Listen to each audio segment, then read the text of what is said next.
Hey, welcome to Poetry Read for You by Laura Sue. Um, Today I'm reading two more poems because they're short again, and these are from the point of view of a 20-year-old Laura. At that time, I was a heavy cutter, and I was heavily depressed. And I, just didn't understand how to deal with life on life's terms yet. I was still hating life's terms. And first, I'll start with the cutting. I had been doing that since I was probably like 11 or 12, and it was it, to explain it, because some people have asked me to explain it to them, and this is the only way I ever found to explain it that kind of gets people to understand. But again, you're cutting yourself, so it's kind of hard for other people to understand unless they were a cutter at one point too. So to me, I had so much pain and hurt inside my heart, and in my head, everything was so messed up. I mean, I ran away from home when I was 17, so I was trying to live life without even knowing how to live it yet, and I was trying to be adult about it, which there was nothing adult about my 20-year-old Laura. So, the cutting was a release for me. To get rid of that pain that I felt in my heart, in my head, and all the confusion I had going on, I cut. And watching it, just watching, this is rough, but watching the blood come out, it was releasing. I thought it was releasing the pain inside of me and helping me deal with it better, which it wasn't. It just was another thing that made me embarrassed, and I had to wear long sleeves in the summer and, hide the evidence of what I'd been doing. So it wasn't really a good coping mechanism, obviously, I was only hurting myself, and unfortunately a few close people to me who knew about it. And I apologize to any of my friends out there who are watching this and knew me then and knew about that. I understand now that it hurts your friends when you're hurting yourself, and they don't want to see you hurting. And sometimes friends leave when you hurt that much, and I understand that too. Although they were hard lessons to learn, I did learn them. And the second one is about suicide. And I am a suicide attempt survivor, I think 3 times. And thank God, because, here I am today to share with you what can happen in a life when you overcome these things, or at least learn to focus on them, admit that they're there, and deal with them in the proper, healthy ways. And that's what I did in my life. I learned, and it took me a long, long time, believe me. It doesn't happen overnight. It happens over the course of maybe 20, 30 years. And, but it does get better. And I just was so, so desperately sad. And I just really didn't think my life mattered. And today, by all the friends I have and everything, I know my life does matter. And I have people tell me that. And if you are contemplating that at this point, don't even think about it. It's never better to take yourself out of this world. You are a light in this world, and if you take yourself out of this world, then you dim the light of the world. And your light matters. You need to be here, and you need to be present. Your friends need you. Your family needs you. People need you. And whether you even see it or not, maybe the old lady on the corner needs you when you smile and wave every day. You don't know what that does for her. And again, you can't decide. You can't look at somebody and say, oh, their life is awesome. They must have no problems, because they have a pretty outside, or they're always, smiling.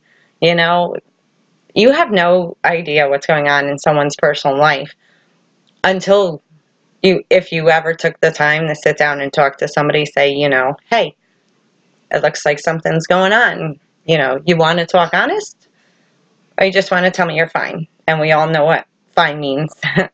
It's effed up, insecure, neurotic, and emotional. And I have been fine most of my life.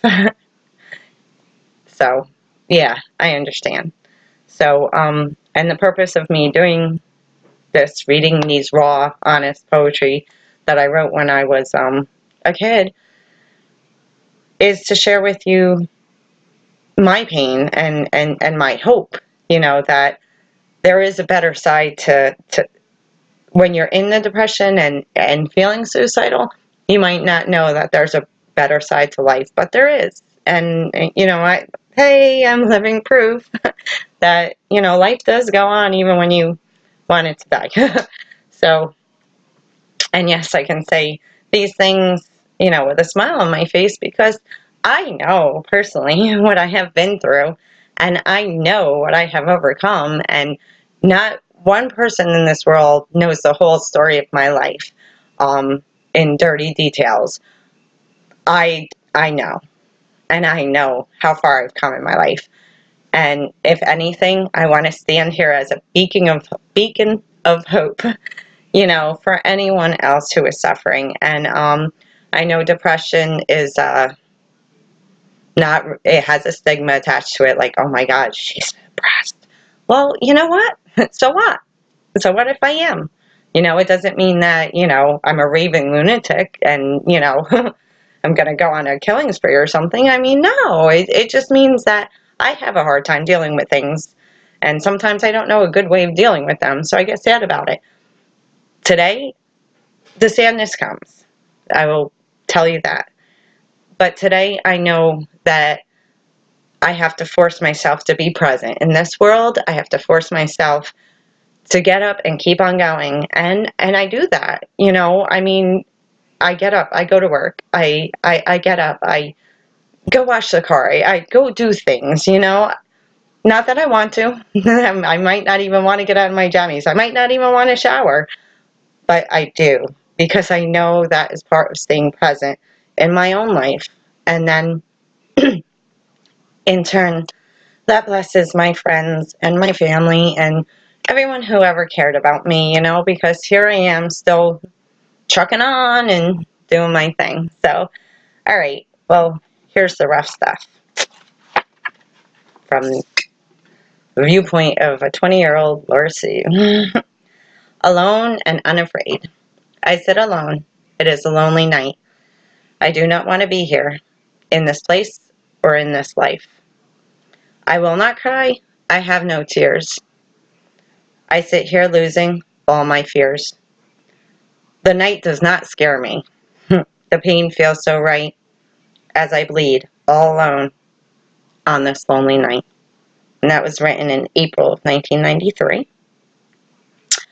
So, and that is when I was still a cutter, and like I have been recovered 10 years now from, actually 9 years from being a cutter. And believe me, there are times when I have impulses that I want to, and I'm like, I can't do with this right now. I can't do this. I can't do this. And then I think to myself, here we go again with the same cycle. If you do it, then you have to wear the long sleeves and you have to cover it up and you got to hide it from people.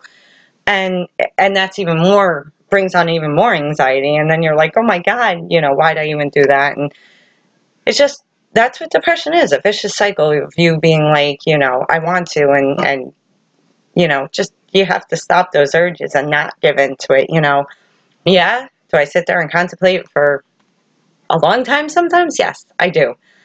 And then now with the coping mechanisms I have learned throughout my life, I learned that I don't have to do that. There are better ways, go take a walk, go read a book, play a game on your phone, do something to distract your mind from whatever it's dwelling on, because depression has a sneaky way of making you, focus on, hyper focus on things that aren't really that big, but your mind will make them that big, and it feels like your life is over, and you're like, oh my God, don't give in to the impulse, please.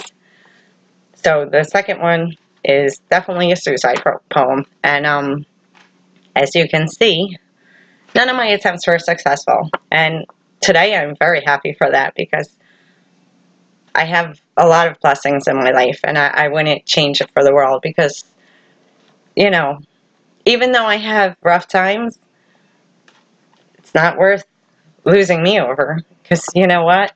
Hey, I have more to give. You know, I have more light to shine into the world. I have more things to tell you about that, you know, I have more hope to give. And here I am, standing here reading you one of my suicidal poems, and, you know, living proof that it gets better. The answer? I cannot love if I cannot feel. I cannot smile if I am not happy. Life is shit. There was a beginning, but there is no end. The only end is death. Am I ready? Is death the answer?